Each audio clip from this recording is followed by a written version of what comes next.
ఈ సాయంత్రం సీఎం చేతుల మీదుగా జరగాల్సిన రాజధాని ప్రాంత రైతులకు స్థలాల కేటాయింపు కార్యక్రమం వాయిదా పడింది. వాతావరణ పరిస్థితులు అనుకూలంగా లేని కారణంగా వాయిదా వేసినట్లు మంత్రి నారాయణ తెలిపారు. వర్షాలు తగ్గాక స్థలాల కేటాయింపు ఎప్పుడనేది ప్రకటిస్తామన్నారు మంత్రి నారాయణ.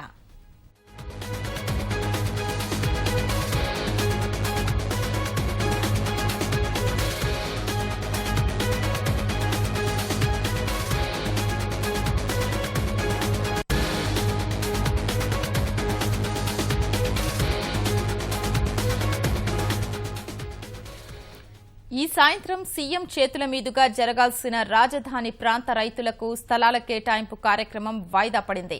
వాతావరణ పరిస్థితులు అనుకూలంగా లేని కారణంగా వాయిదా వేసినట్లు మంత్రి నారాయణ తెలిపారు. వర్షాలు తగ్గాక స్థలాల కేటాయింపు ఎప్పుడనేది ప్రకటిస్తామన్నారు మంత్రి నారాయణ.